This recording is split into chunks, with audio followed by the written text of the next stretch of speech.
The courtroom in downtown Phoenix felt colder than the desert night. The air conditioning thrummed, and somewhere beyond the glass, the city shimmered under a white-hot noon. But inside it was winter. I stood steady, palms flat on the table, while my daughter-in-law, Tiffany, perched across the aisle with her arms folded, a brittle smile glued to her face. Half the room was leaning forward, hungry for the ending. Judge Monica Caldwell lifted a thin, cream-colored envelope, a letter so modest it could have slipped between any 2 pages of my life and vanished. The judge held it delicately, as if it was an instrument. In truth, it was. It was the note my late husband, Edward Ellsworth, had tucked away where he knew I would never look behind the backing of our wedding photo, where the desert light could never fade his ink. Mrs. Ellsworth, Judge Caldwell said, her tone even. This letter was retrieved lawfully from the safe deposit box listed in your late husband's estate. The court has authenticated the handwriting and date. My heart thundered once and then steadied, like it recognized an old rhythm. Tiffany scoffed under her breath, loud enough for the back row to hear. Once that sound would have torn something inside me. Now it met steel. The judge began reading. If you're seeing this, Susie, I'm gone. Her voice softened just a breath. I hid this because I know you, and you would never go digging for my things. I need to put in writing what I've told you and what I've witnessed, because one day our family will need clarity. I want our grandson to be safe. A ripple moved through the room. A woman in the second row swallowed hard. Tiffany's jaw tightened. The letter continued, and with it came every truth that had been twisted into a lie. That I had not disappeared, that I had been dismissed and slandered, that we had seen financial boundaries crossed, and emotional pressure curled like smoke around our boy. That if anything happened to Edward, his wishes were simple and precise. Joshua should live with me, not to cut Tiffany out, but to give him a stable home and open visitation, if and only if the environment around him had become chaotic, unstable, or unsafe. When Judge Caldwell reached the final line, I trust Susie's judgment. If she brings this to court, it means it's necessary. You could hear the fluorescent lights hum. It was that quiet. Tiffany did not speak. The judge set the letter down, folded her hands, and looked around the room. I will take a short recess, she said, and we will reconvene for my decision. If anyone had prepared a performance for the hallway, they dropped it. The silence had taken all the air out of the show. And in the stillness, my grandson Joshua's fingers, so small, sun-browned, with neat little nails rested inside mine. He wasn't trembling anymore. That silence wasn't fear. It was respect for the truth. But how did we get here? To understand that, you need to know what happened before the letter, before the judge, before the city gathered like it was a sporting event. It started in a parking lot behind a community shelter off McDowell Road and 12th. There was noisy traffic, a sky the color of powdered bone, and me, Susan Ellsworth, 49, standing under a flickering light with a paper bag of clean clothes and a knot of worry burning a quiet hole through my chest. How did I get there? Ask Tiffany. She would say I abandoned my family, that I disappeared. She screamed it at a birthday party with a pink cake in the shape of a crown so everyone could hear. She said my grief after Edward's passing had made me cold. She said I made my son choose. She said I was a burden. She said I had always been a burden. The truth was simpler and less dramatic. After Edward died last year, a neat stack of medical files and a clean folder of passwords and 1,000 tiny gestures of love left behind, I moved into the smallest room of our house and turned down the volume of my life. I didn't vanish, I showed up quietly. I brought groceries. I offered rides. I checked in on Joshua when Tiffany was busy, or out with a friend, or networking. I learned not to call after 8 p.m. and not to ask why. The day Tiffany stood over me at that birthday party, music too loud, balloons bobbing in the air-conditioned wake of a rented hall. I was just placing a dish of cut fruit near the buffet. She leaned in, her perfume sharp as citrus cleaner. "You're nothing, Susan," she said, with a smile slick as oil. "You've always been nothing. You left and you're not part of this." I didn't respond. I didn't look at the people who turned away. I stacked plates. I found Joshua, hugged him after the candles, kissed his hair, and then I left because there is a kind of dignity only silence can keep for you. Weeks later, Joshua disappeared. Tiffany told anyone who asked that he was with friends that he needed space, that I had meddled and made it worse. When I called, she sent a single text, "This is your fault. My hands shook. I went to the police to request a wellness check. Nothing. I called a friend who volunteers at shelters along the light rail corridor and asked if she'd keep an eye out for a boy with quiet eyes and a backpack with a stitched letter J. 2 days later, she called. "Don't panic," she said, "but come." That night, I brought toothpaste and socks and a pair of clean t-shirts. I brought the steady voice Edward taught me to use. I told myself 100 times that I would not cry. I found Joshua sitting on the shelter steps with a paperback novel and that backpack. He looked up, and for one heartbeat, we were both 5 years old. Then he stood and tried to smile. He'd been sleeping on a mat for 2 nights because he had a rule for himself. He wouldn't crash with anyone who made him feel unsafe. And he wouldn't lie no matter what he got accused of to get a bed. "The right thing to do," he kept saying. Like the words were a lifeline. I swallowed. "The right thing to do," I echoed. "Okay." And that's how our story really begins. Before Joshua, before the shelter, before Tiffany's performance in the hallway, there was Edward. There was our life together, a simple, sturdy thing built on quiet mornings and shared jokes, and the kind of love that doesn't need to announce itself because it's too busy being lived. Edward was a civil engineer who believed in foundations. "Everything starts with what you can't see, Susie," he'd say, tracing invisible lines in the air above his coffee. The part that holds everything else up. He applied this philosophy to bridges, buildings, and family alike. He built our life on things you couldn't photograph. Routines, kindness, steady habits. When our son Michael married Tiffany, Edward welcomed her with the same quiet generosity he extended to everyone. "She's young," he'd say. "She's finding her way." When Joshua was born and Tiffany's temperament seemed to sharpen rather than soften, Edward would place a steady hand on my shoulder. "Patience," he'd murmur. "The foundation needs time to set." I tried to follow his example. I offered to babysit when they wanted nights out. I kept a drawer of toys and books that grew as Joshua did. I learned which cereals he liked and which stories made him giggle. I stepped back when Tiffany bristled at my suggestions. I became smaller, quieter, less visible, trying to make space for her confidence to grow. When Edward got sick, the invisible lines began to blur. His illness, pancreatic cancer, swift and merciless, redrew our family map. Michael spent more time at our house helping with hospice care. Joshua came with him, sitting beside his grandfather's bed with books about dinosaurs and space, reading in his careful 7-year-old voice. Tiffany came less frequently, always with an excuse that sounded rehearsed. Work events, networking, community obligations. "She's building her own foundation," Edward said, his voice thinner but still kind. "Let her find her way." The day Edward died, it rained in Phoenix, one of those rare desert downpours that turns the streets into mirrors. Michael arrived with Joshua, both of them soaked to the skin. Tiffany called to say she was stuck in traffic and would be there soon. She arrived 3 hours later, dry-eyed and oddly distant, as if she'd walked into the wrong funeral. At the service, she stood apart from us, her phone clutched in her hand like a shield. When people approached with condolences, she nodded without meeting their eyes. During the reception at our home, she spent most of the time in the kitchen, talking to a group of younger women I didn't recognize. I overheard fragments: investment opportunity and ground floor and exclusive membership. That night, after everyone left, Michael sat at our kitchen table, his head in his hands. "Mom, I need to tell you something," he said, his voice breaking. "Tiffany's been—" But he never finished. His phone buzzed. A text from Tiffany. "Coming home?" Nothing else. "No, how are you?" "No, is your mom okay?" Just those 2 words, a question that wasn't really a question. He left, promising to call the next day. He didn't. When I tried to reach him, my calls went to voicemail. My texts received brief, formal responses that felt crafted by someone else. The invisible lines Edward had drawn, the foundation of our family, seemed to be washing away in that strange desert rain. Weeks passed. I saw Joshua only at scheduled times, always with Tiffany hovering nearby, her smile fixed, her eyes calculating. She began to cancel visits. Joshua has a play date. Joshua isn't feeling well.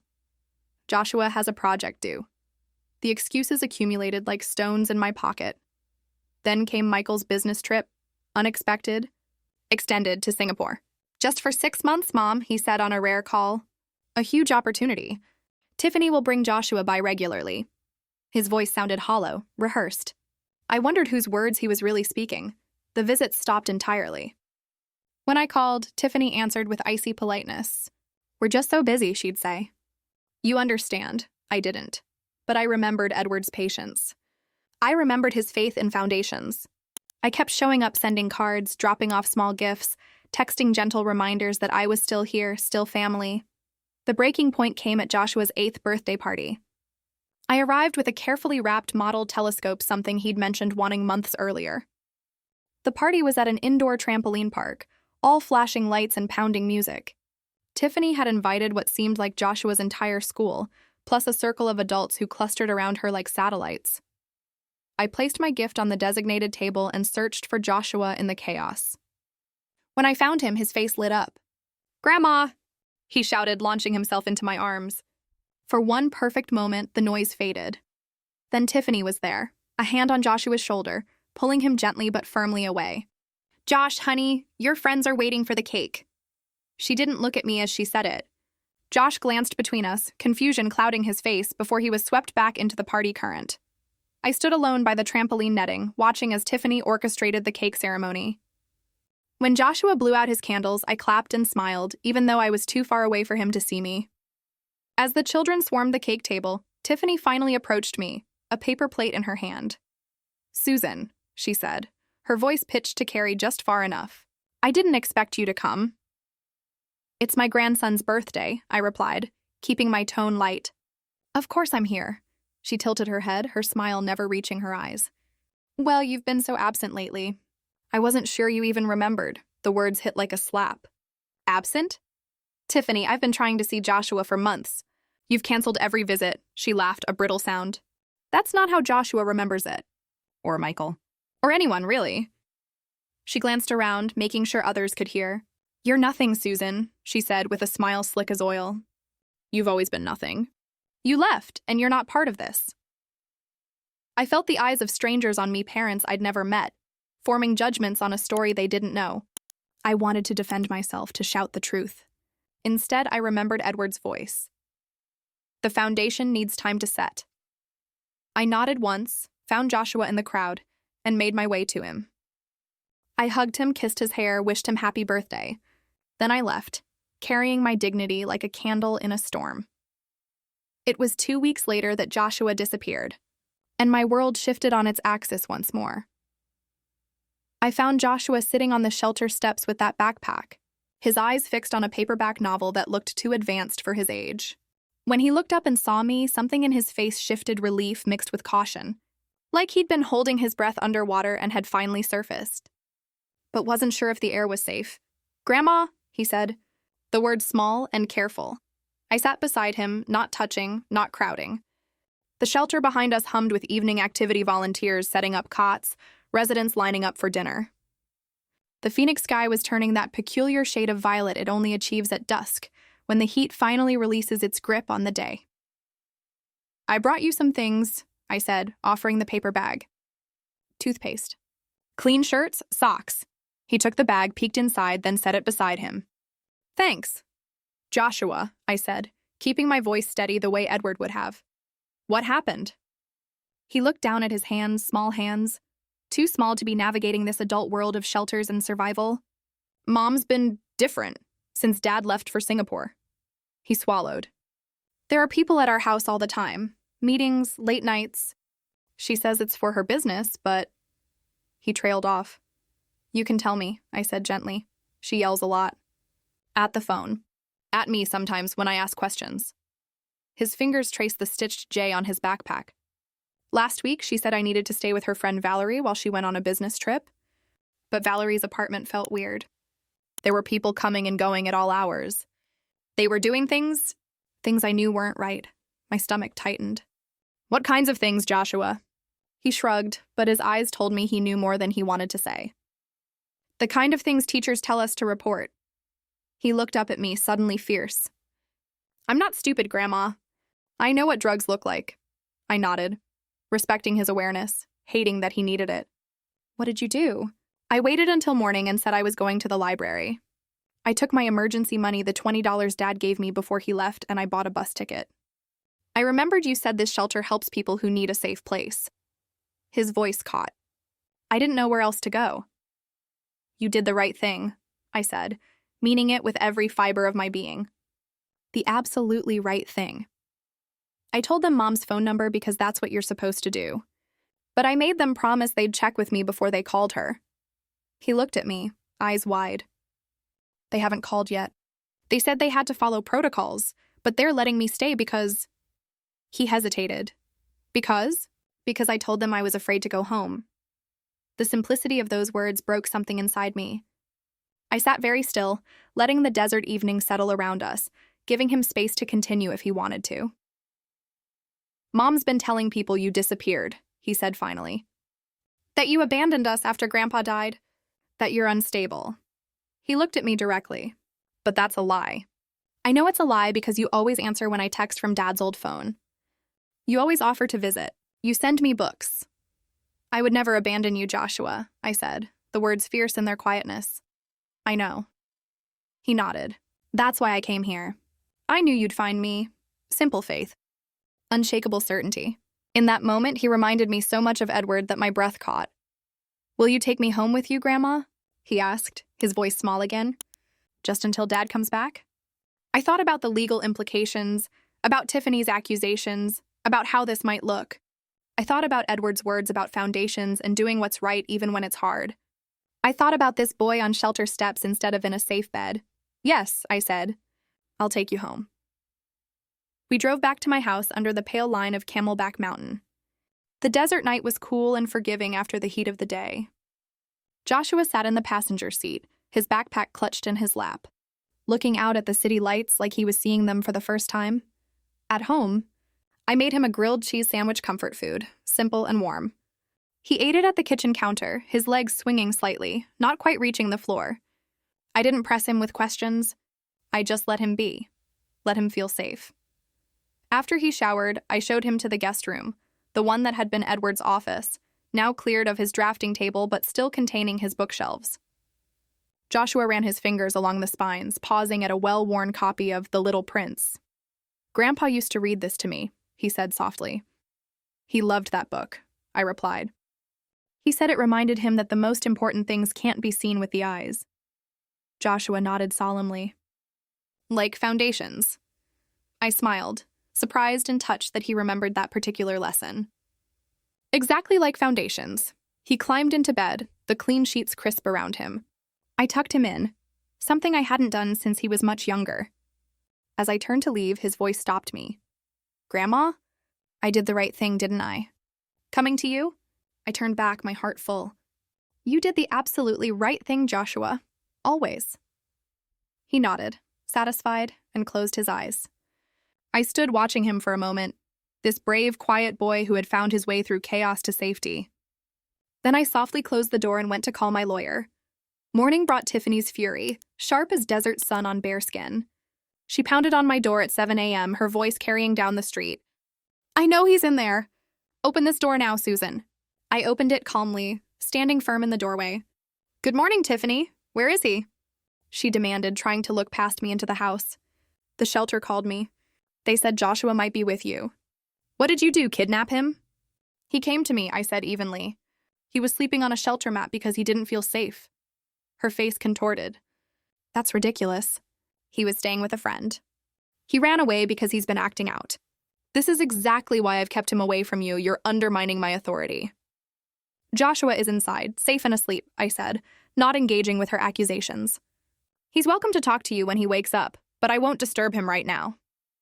You'll allow me to see my own son? Her laugh was harsh. You have no right. No legal right whatsoever. I'm calling the police.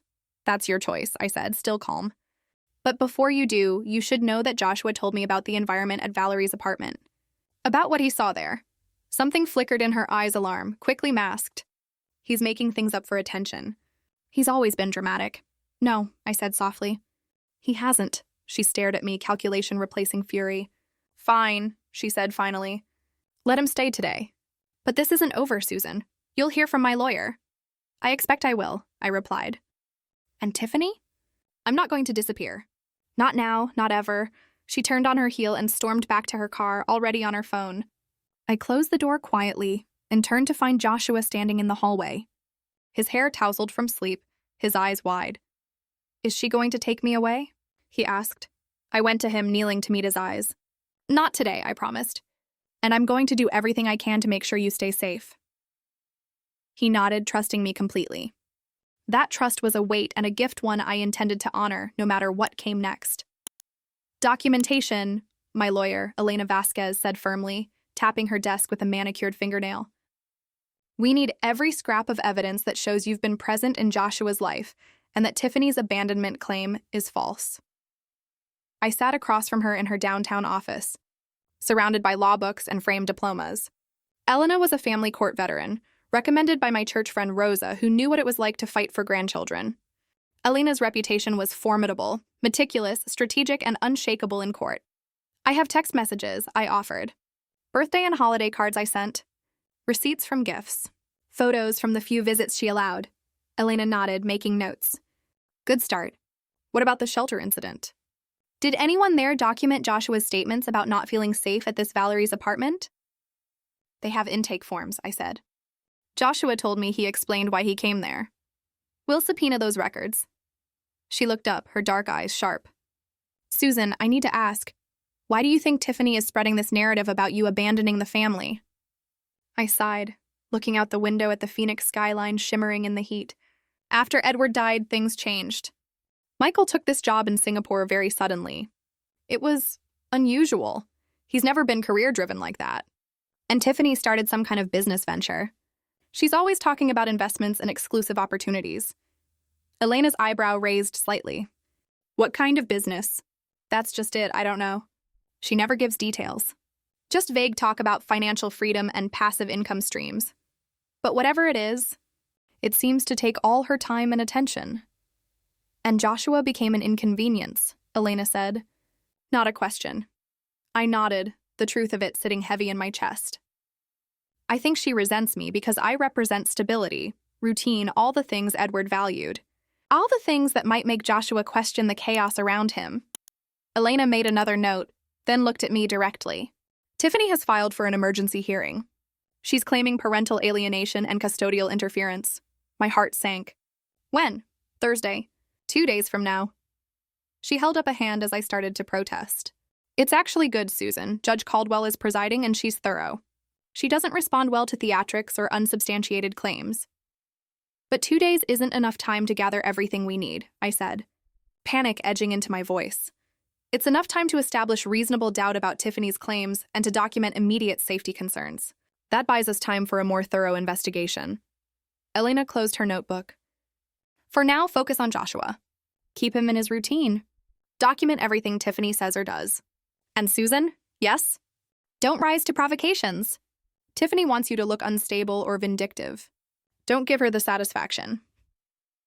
I left Elena's office with a to-do list and a renewed sense of purpose.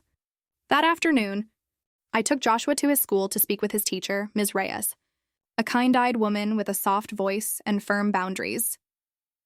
"Joshua's attendance has been spotty these past few months," she told me as Joshua waited in the library. "I've tried to contact Tiffany several times, but she rarely returns my calls. Has Joshua seemed different at school?" I asked. Ms. Reyes hesitated, choosing her words carefully. "He's been more withdrawn. His homework isn't always complete, which is unusual for him, and he's fallen asleep in class a few times." She met my eyes directly. I was concerned enough to make a note in his file. "Thank you for telling me," I said. "Would you be willing to provide a statement about your observations if needed?" "For Joshua's well-being?" "Absolutely." That night, as Joshua worked on math homework at the kitchen table, I went through Edward's meticulous files. My husband had been a keeper of records, every receipt, every bill, every important document preserved in labeled folders. I found a small brass key taped to a sticky note, "For our photo box, bank." The note was in Edward's neat handwriting. "What are you looking for, Grandma?" Joshua asked, looking up from his division problems. "Just checking some of Grandpa's paperwork," I said, not wanting to burden him with adult concerns. He nodded thoughtfully. "Grandpa always said paperwork tells the truth when people forget." I smiled, struck again by how much of Edward lived on in this quiet, observant boy. He was right about that. The next morning, while Joshua was safely at school, I visited our bank. The safe deposit box key opened a small metal drawer containing exactly what you would expect from a man like Edward: copies of deeds, a list of passwords, a note about our garden irrigation. And tucked behind the velvet of our wedding photo frame, where no one would think to pry, sat a sealed envelope with my name written in Edward's steady hand. I opened it standing there at the bank counter, my heart racing. Inside was a letter, dated just 3 weeks before Edward died. "If you're seeing this, Susie, I'm gone. I hid this because I know you, and you would never go digging for my things. I need to put in writing what I've told you and what I've witnessed, because one day our family may need clarity." The letter continued, Edward's voice so clear I could almost hear him speaking. He documented his concerns about Tiffany's erratic behavior, about financial irregularities he'd noticed, about the subtle ways she had begun isolating Michael and Joshua. He expressed his wish that if anything happened to him, and if the situation deteriorated, Joshua should live with me, not to exclude Tiffany, but to provide stability until things improved. The final line brought tears to my eyes. I trust Susie's judgment. If she brings this to court, it means it's necessary. I called Elena immediately. "This changes everything," she said when I described the letter. "Bring it to my office now. We need to have the handwriting authenticated before tomorrow's hearing." As I drove to her office, the desert sun fierce through my windshield, I felt Edward's presence so strongly it took my breath away. Even now, even gone, he was still building foundations, still protecting our family, still showing me the way forward. Tomorrow would bring Tiffany's performance, her accusations, her carefully constructed narrative. But now I had something stronger than her theatrics. I had Edward's truth, preserved in his own hand, waiting to be heard. The Maricopa County Courthouse loomed against the morning sky, its concrete facade already soaking up the day's heat. I parked in the underground garage, took a deep breath, and turned to Joshua in the back seat. "Remember what we talked about," I said gently. "You'll wait with Ms. Rosa while I'm in the courtroom. You don't have to talk to anyone you don't want to." He nodded, clutching his backpack. "Will Mom be there?" "Yes," I said honestly. "But you won't have to see her unless the judge asks to speak with you." His small face was solemn. "Will they believe me? About Valerie's apartment?" "The truth has its own power, Joshua," I said, echoing words Edward had said countless times. "We just have to make sure it's heard." Rosa, my church friend, met us at the entrance. With her silver-streaked hair and kind eyes, she looked like everyone's favorite aunt. She took Joshua's hand with natural ease. "We're going to find the vending machines," she told me with a wink. "I hear they have those sour gummy worms you like." Joshua's face brightened slightly. I watched them walk down the corridor, his small frame beside her sturdy one, before turning toward courtroom C where Elena waited. She stood outside the doors, impeccable in a navy suit, a leather portfolio tucked under her arm. "Edward's letter has been authenticated," she said without preamble. "Judge Caldwell has agreed to review it in chambers before the hearing." Relief washed through me. "That's good, right?" "Very good. It establishes a counter-narrative to Tiffany's abandonment claims from someone who can no longer be cross-examined." She glanced at her watch. "Tiffany and her attorney just arrived." "Remember, don't rise to provocations," I finished. "I remember." Inside the courtroom, Tiffany sat at the respondent's table, sleek in a pale pink dress that made her look younger than her 32 years. Beside her, a shark-like attorney in an expensive suit leafed through documents with performative focus. When Tiffany saw me, her expression flickered between anger and something else, calculation perhaps, or uncertainty. Judge Monica Caldwell entered, her black robe settling around her as she took her seat. In her mid-50s with silver-framed glasses and a no-nonsense expression, she commanded the room without raising her voice. "This is an emergency hearing regarding custodial arrangements for Joshua Blake," she stated, reviewing the file before her. "I understand there are competing claims about the child's current living situation. Ms. Blake, as the petitioner, you may begin." Tiffany's attorney rose smoothly. "Your Honor, my client is the boy's mother and legal guardian while his father is abroad on business. The respondent, Mrs. Ellsworth, has interfered with this arrangement by taking the child from an authorized caretaker. Furthermore, Mrs. Ellsworth has been largely absent from the child's life since her husband's death, making her current interest both suspicious and potentially harmful to Joshua's stability." Judge Caldwell's expression remained neutral. And you have evidence of this absence? We have testimony from several witnesses who will attest that Mrs. Ellsworth withdrew from family functions, refused invitations, and exhibited signs of psychological instability following her loss. I felt heat rise in my cheeks but kept my expression calm. Remembering Elena's advice, Mrs. Ellsworth, Judge Caldwell turned to me.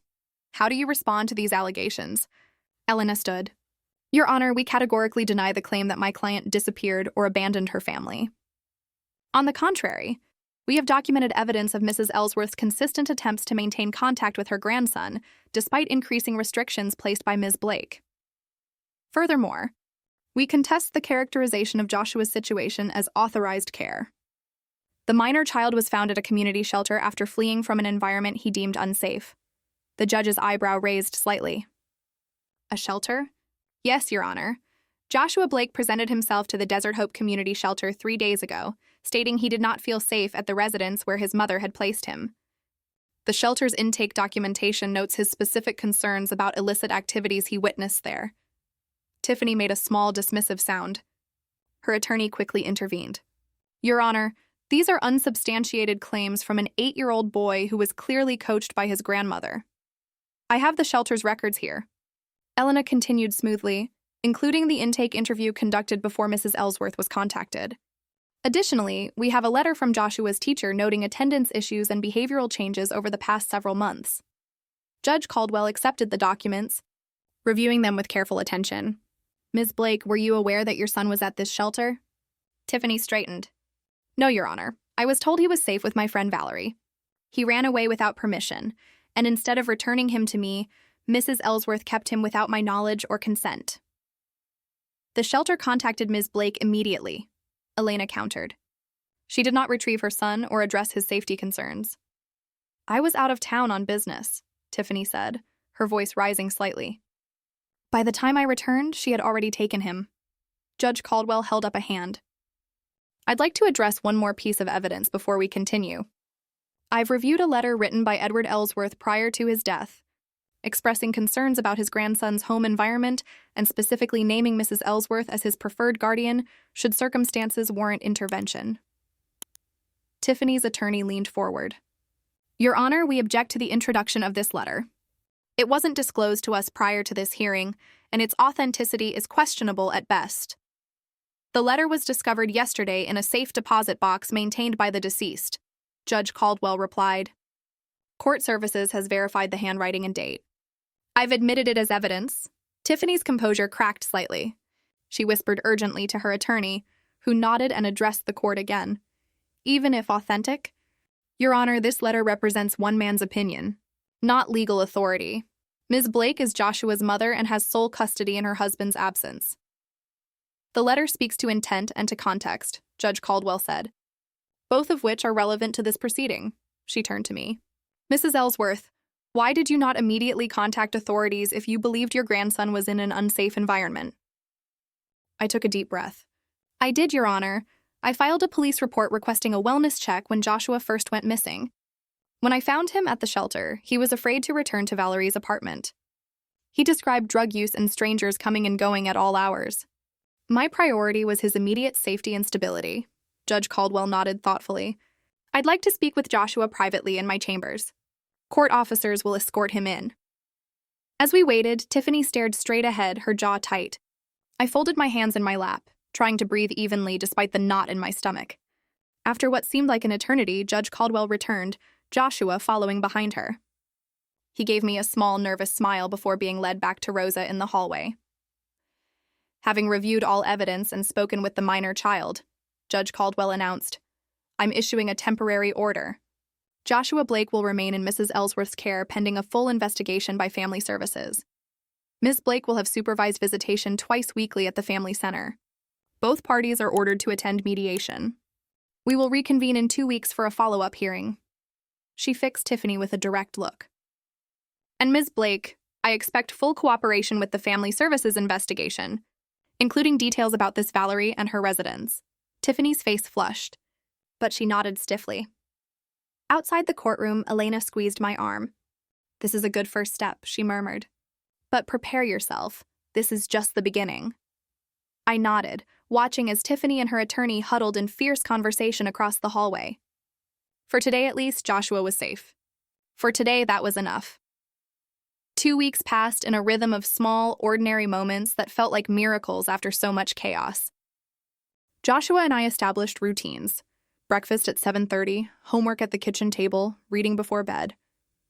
I drove him to school each morning and picked him up each afternoon, exchanging pleasant nods with Ms. Reyes, who reported that his focus was improving daily. Joshua attended his supervised visits with Tiffany at the family center bare rooms, with uncomfortable chairs and watchful social workers taking notes. He returned from these visits quiet but not distressed, offering only brief comments when I asked how they went. Mom showed me pictures of her new office, he said after one visit. She says when Dad comes home, everything will go back to normal. I wondered what normal meant to him now, but didn't press. Instead, I focused on creating a sanctuary of predictability. We tended the small garden Edward had planted, harvesting the last of the summer tomatoes before the desert heat scorched them. We established Saturday morning pancakes as a tradition, experimenting with different toppings. We visited the library every Thursday, returning with stacks of books that grew taller each week. Elena called with regular updates. The family services investigation was proceeding, she said. Valerie had been interviewed and admitted that Tiffany had asked her to watch Joshua with minimal notice or preparation. Yes, Valerie acknowledged. She sometimes hosted business meetings in her apartment, but denied any illegal activities. The investigator noted, however, that Valerie seemed nervous and that her apartment showed signs of transient occupancy, multiple sleeping bags, few personal items, bare cupboards. They're building a case, Elena said. But these things take time.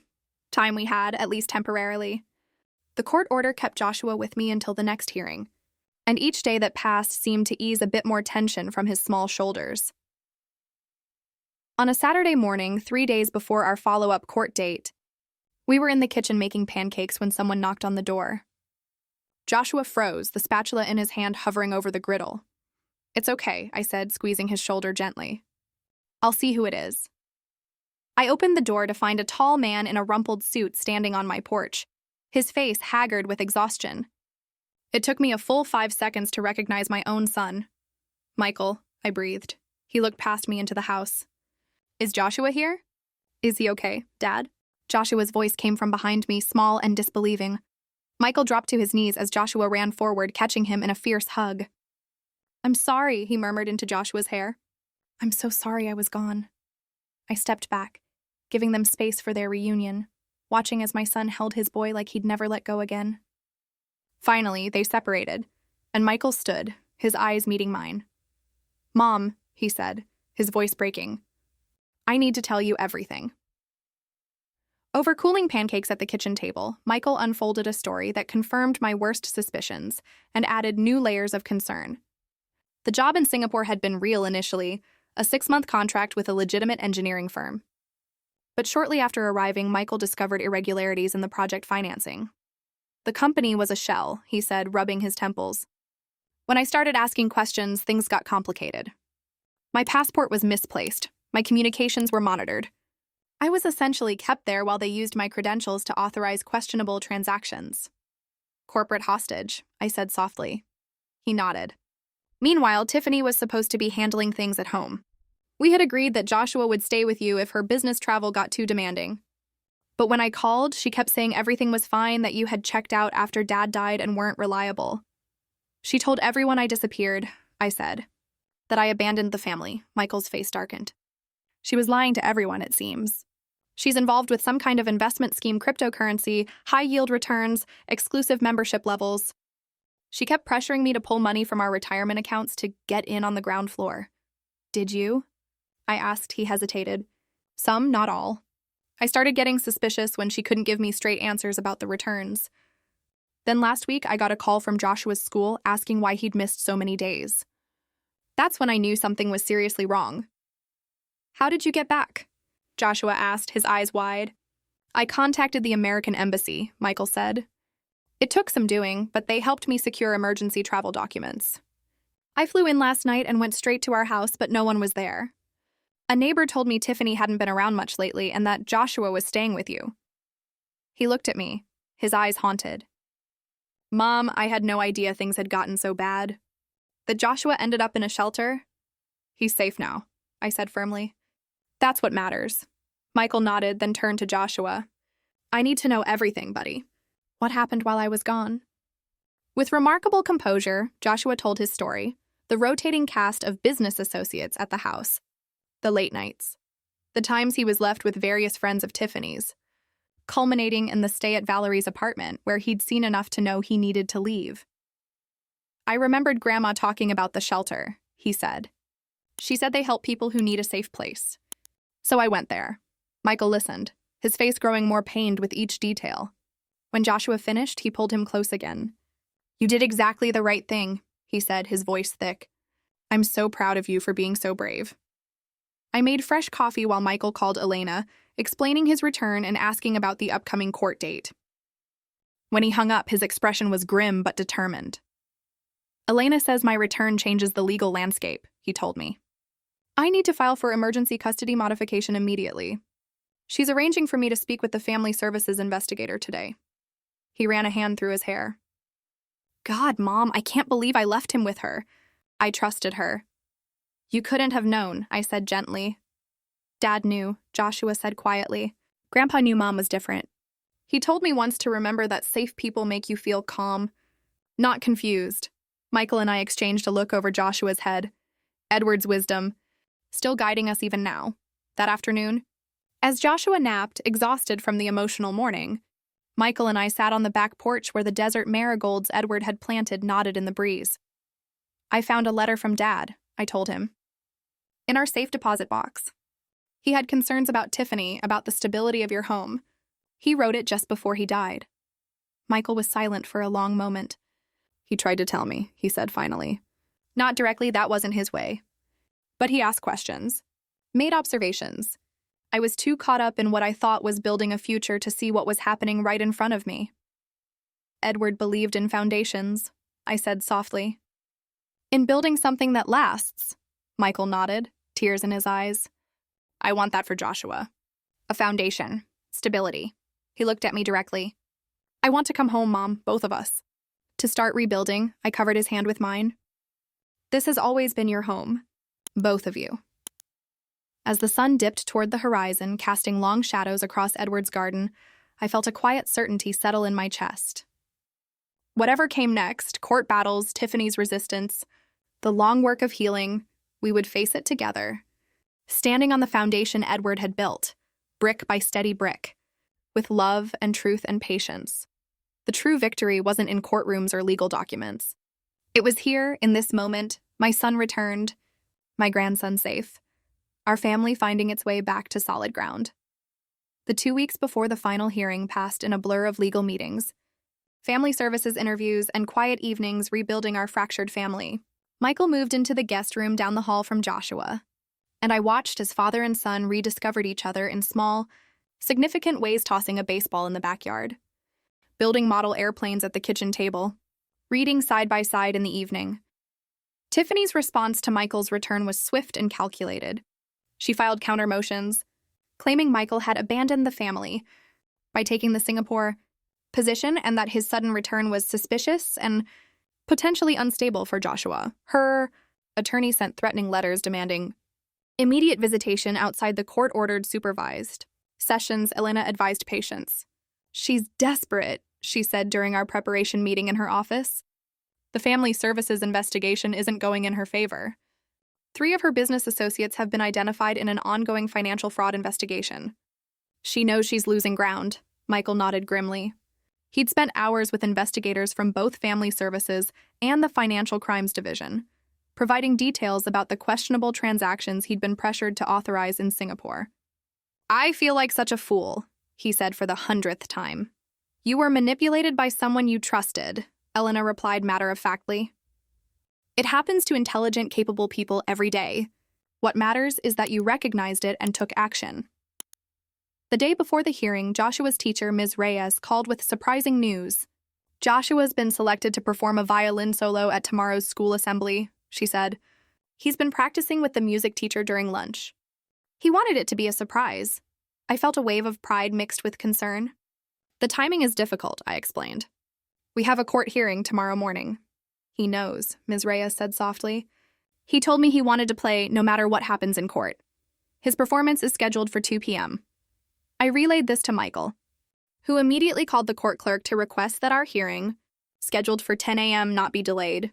My son has a school performance, he explained. It's important to him and to us that we be there. The morning of the hearing dawned clear and bright, the October sky a perfect Arizona blue. Joshua emerged from his room dressed in his best clothes khaki pants and a button-down shirt Edward had bought him for a special occasion. He carried his violin case carefully. Are you sure you want to bring that? I asked gently. He nodded. Ms. Davis said I should practice one more time before the assembly. He looked up at me, his eyes serious. Besides, Grandpa always said music helps you remember who you are when things get loud. Michael and I exchanged a glance. Edward's quiet wisdom lived on in this thoughtful boy. The courthouse was cooler today, the air conditioning less aggressive as summer relinquished its grip on the desert. We met Elena in the same hallway, but this time Joshua wasn't sent away with Rosa. Judge Caldwell had requested he be available to speak if needed.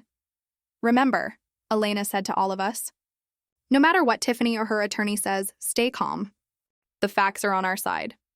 Inside courtroom C, Tiffany was already seated, elegant in a navy dress that suggested professionalism and stability. Her attorney had multiplied. Now there were 2 suits beside her, both with leather portfolios and stern expressions. When she saw Michael, something flickered across her face. Surprise, perhaps, or a recalculation. Judge Caldwell entered, acknowledged the court, and surveyed the assembled parties. I see we have Mr. Blake joining us today, she noted. Welcome back to the country, sir. Thank you, Your Honor, Michael replied. The judge reviewed the file before her. I have the completed family services investigation, Mr. Blake's emergency custody petition, and Ms. Blake's counter motion. She looked up, her gaze direct. Before we begin formal arguments, I'd like to address a document that was submitted to the court yesterday afternoon. My heart skipped. Elena hadn't mentioned any new filings. Ms. Blake, Judge Caldwell continued, your attorney submitted a settlement proposal suggesting joint custody with primary residence with you, supervised visitation for Mr. Blake, and no contact with Mrs. Ellsworth. Is this correct? Tiffany nodded, a confident smile playing at her lips. I've reviewed this proposal, the judge said, and I find it inconsistent with the family services recommendation and the evidence before me. She set the document aside. We will proceed with the hearing as scheduled. Tiffany's smile faltered. Her lead attorney rose. Your Honor, if I may, new information has come to light about Mr. Blake's activities in Singapore that bear directly on his fitness as a parent. I'm aware of the financial investigation, Judge Caldwell interrupted. I've received briefs from both the SEC and the Family Services investigator clarifying Mr. Blake's status as a cooperating witness, not a target of investigation, the attorney persisted. Nevertheless, his extended absence was coerced, Michael said clearly. As I've documented in my statement to the court, Judge Caldwell held up a hand. We'll have order, please. Mr. Blake will have his opportunity to speak. She turned to Elena. Counselor, please present your client's position. Elena rose, calm and prepared. Your Honor, we ask the court to grant primary physical custody of Joshua Blake to his father, Michael Blake, with liberal visitation for Ms. Blake once she has completed the court-ordered parenting classes and established a stable residence. We further request that Mrs. Ellsworth be recognized as an authorized caregiver and that Joshua be permitted to reside in her home along with his father during this transition period. Judge Caldwell nodded. And the basis for this request?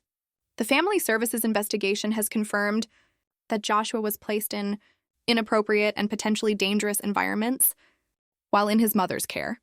Mr. Blake's return and his cooperation with authorities demonstrate his commitment to his son's well-being.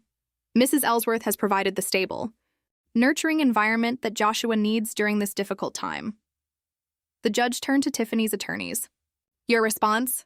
The lead attorney launched into a carefully constructed narrative about Tiffany's devotion as a mother, her entrepreneurial spirit, and the misunderstandings that had led to Joshua's brief shelter stay. He characterized Michael as an absent father who had conveniently returned only after custody issues arose, and dismissed the family services concerns as overblown reactions to a single lapse in judgment regarding childcare. Throughout this presentation, Tiffany nodded appropriately, her expression a perfect blend of wounded dignity and maternal concern. But when the attorney referred to her business associates as legitimate entrepreneurs in the cryptocurrency space, Judge Caldwell interrupted. "Counselor, are you aware that 3 individuals connected to Ms. Blake's business activities were arrested yesterday on fraud charges?" A ripple went through the courtroom. Tiffany's composure cracked slightly. She whispered urgently to her second attorney. "We were not informed of this development." "Your Honor," the lead attorney stammered, "then perhaps you should confine your arguments to matters of which you have direct knowledge," Judge Caldwell said, dryly. The remainder of the hearing proceeded with clinical efficiency. The family services investigator testified about Joshua's interviews, about the conditions at Valerie's apartment, now subject to a separate investigation, and about Joshua's marked improvement since residing with me, and, more recently, with Michael. When it was Michael's turn to speak, he was direct and honest. "I made a terrible mistake trusting that Joshua would be cared for properly in my absence," he said. "I intend to spend every day making that up to him. My mother's home has become our sanctuary, and I'm grateful beyond words for her steadiness. All I want now is to give my son the stable, loving home he deserves." Finally, Judge Caldwell requested to speak with Joshua. Instead of retreating to chambers, she asked if he would be comfortable answering a few questions in the courtroom. Joshua nodded, clutching his violin case like a shield. "Joshua," she said gently, "can you tell me how you're feeling about living with your grandmother and father?" He stood straight, his voice small but clear. "Safe," he said simply. "Like things make sense again." "And what would you like to happen next?" Joshua glanced at Michael, then at me, then finally at Tiffany. "I want to stay with Dad and Grandma," he said. "And I want Mom to get better so she's not so angry all the time." In that moment, with those simple, honest words, he showed more compassion than any adult in the room. Judge Caldwell's ruling came swiftly, her tone leaving no room for debate. Primary custody was awarded to Michael, with Joshua to continue residing at my home until Michael secured appropriate housing. Tiffany was granted supervised visitation twice weekly, to be expanded only after completing parenting classes and demonstrating meaningful engagement with Joshua's well-being rather than performative maternal gestures. Most significantly, the judge specifically addressed the false narrative that had caused so much pain. The court finds no evidence whatsoever that Mrs. Ellsworth disappeared or abandoned her family following her husband's death. On the contrary, the evidence shows consistent attempts to maintain contact despite increasing obstruction. The court formally rejects this characterization and prohibits its further dissemination as part of the non-disparagement order included in this custody arrangement. Tiffany sat motionless as the ruling was read, her face a careful mask. When Judge Caldwell finished, Tiffany's lead attorney immediately began discussing appeal options in a hushed voice. She nodded mechanically, but her eyes followed Joshua as he collected his violin case and moved to stand beside Michael and me. As we prepared to leave, Tiffany suddenly stepped forward. "Joshua," she said, her voice brittle, "aren't you going to say goodbye to your mother?" Joshua looked at her for a long moment, then set down his violin case and walked over to give her a brief, polite hug. "I'll see you at visitation," he said quietly. Something in her face shifted, a flash of genuine emotion breaking through the calculated performance. "You're solo," she said suddenly. "At school today." "What are you playing?" Joshua blinked, surprised by the question. "Shokan Farewell," he replied. "Grandpa's favorite." Tiffany nodded once, swallowed hard, and turned away. Outside the courthouse, the October sun was gentle on our faces. We had exactly 45 minutes to get to Joshua's school for the assembly. As Michael drove, Joshua practiced fingering patterns silently in the back seat, his face a study in concentration. "Are you nervous?" I asked, turning to watch him. He shook his head. "Grandpa said being nervous just means you care about doing something right." We arrived just as the assembly was beginning. Ms. Reyes met us at the entrance, relief washing over her face. "Just in time," she whispered, ushering Joshua toward the music room where the performers were gathering. Michael and I found seats in the auditorium, surrounded by parents clutching phones for photos and younger siblings squirming in their seats. The principal made opening remarks, then introduced the music program. Several groups performed: the choir, a recorder ensemble, a student rock band. Then Ms. Davis, the music teacher, stepped forward. "Our final performance today is a special solo by Joshua Blake," she announced. Joshua has been working on this piece during lunch and after school, and specifically requested to play it today. Joshua walked onto the stage, violin tucked under his arm, looking impossibly small under the bright lights. He positioned himself, raised his bow, and began to play. The sweet, mournful notes of Ashokan Farewell filled the auditorium. Joshua played with remarkable poise for an 8-year-old, his small fingers finding each note with careful precision. But it was the feeling behind the music that brought tears to my eyes, a depth of emotion that spoke of loss and hope and quiet courage. As the final notes faded, I noticed a figure standing at the back of the auditorium, Tiffany, still in her court clothes, watching her son with an expression I couldn't quite read. When the applause erupted, she slipped out without approaching us. That evening, as Joshua slept exhausted from the day's emotions, Michael and I sat on the back patio where Edward's desert garden was settling into autumn. The marigolds were fading, but the rosemary he'd planted years ago continued to thrive, its scent sharp and cleansing in the cooling air. "What happens now?" I asked softly. Michael looked out at the desert night, stars emerging in the darkening sky. "We rebuild," he said simply. "I've been offered a position with a local engineering firm. We'll stay here with you for a while if that's okay, and then maybe look for a place nearby." "This will always be your home," I said. "Both of you," he nodded, tears in his eyes. "Dad would be proud of Joshua today." "He would be proud of you too," I said. "Coming back, making things right." We sat in comfortable silence for a while, listening to the desert night sounds. Finally, Michael spoke again. "Do you think Tiffany will ever change? For Joshua's sake?" I considered this carefully. I don't know. People can surprise you sometimes with their capacity for growth, sometimes with their resistance to it. Either way, Joshua has us. He has stability. He has truth. 3 months later, as winter settled gently over Phoenix, I found Joshua in Edward's study, carefully arranging a framed photograph on the bookshelf. It was a new print of an old picture Edward teaching Joshua to hold a violin for the first time, both of their faces alight with concentration and joy. "Grandpa always said a good foundation isn't about being perfect," Joshua said, straightening the frame. "It's about being true."